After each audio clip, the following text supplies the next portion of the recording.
Well, gone to my inclusive crew. Let's talk about Love and Hip Hop ATL. So it picked up where it left off with, of course, the whole mix up at the birthday dinner. And it turned into sort of Bambi versus Spice and Shikana. Now, I did feel kind of bad for Bambi at this point because it did seem like it was just like one after the other. You've already got the mix up with Spice. And like I said in my previous video, I feel like her anger is misdirected. And then you've got Shikana, who really, to me, doesn't really have a reason to be going off on her. She's just being messy, bringing up, her marriage, bringing up the whole Benzino jacuzzi moment. Bambi was really under fire at the table.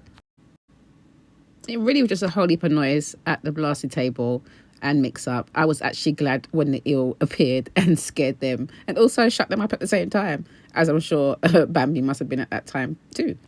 But of course, Scrappy didn't help either because he had to come and add his 2 pence because, of course, you've got Shikana who brought up the marriage in the first place. So then he's obviously, probably triggered by that. He decides to add his 2 pence. But it just was out of order because it was at the table with everyone there. It just didn't need to be done in that way. And with him kind of, acting like he's kind of blindsided after he was one who was cheating on her is quite wild to me. Now, Spice mentions to Sierra when Sierra goes to check on her about Bambi being angry kind of made me chuckle because I was like, I have to agree with Sierra here. Like, they all need anger management at this point. It's just too much. Can you imagine being on holiday with everyone just in a mix-up and arguing all the time? Jeez, NASA. Now, the boat scene, Carly Red was another one who was just doing too much. If you're that scared, why are you on the blasted boat in the first place?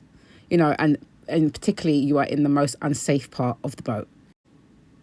Look at this bit. This is where they were all sitting on the boat. Now, if you've got a phobia, why would you choose to sit in the most unsafe area? Like, it doesn't make any sense at all.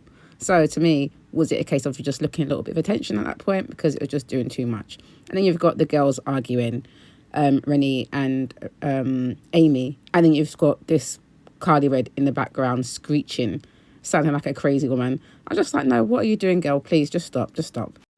Bambi had her own little meltdown, feeling like everyone's kind of gang up on her. So she had a little moment on the boat. And I'm glad that Yandy spoke to Amy and spoke some sense into her about, being able to clear the air with Renee, which they did later on.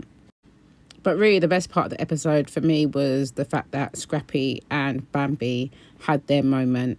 And, he apologised for, the way he's been treating her and for hurting her heart, and tells her that he still loves her. I thought that was very sweet, that he was taking accountability for his actions. And it did seem like a real sweet, genuine moment. And you could see that, obviously, Bambi was quite emotional about it all, especially after dealing with all the stress of the trip. So that was a nice little moment. I was just in my side eye in it, thinking, well, I just hope you ain't doing this just because you've got a bit of liquor in you and you're looking some holiday loving. Hopefully it was just a proper genuine moment. It definitely seemed like that anyway. But what do you guys think? Let me know in the comments below. Bye for now.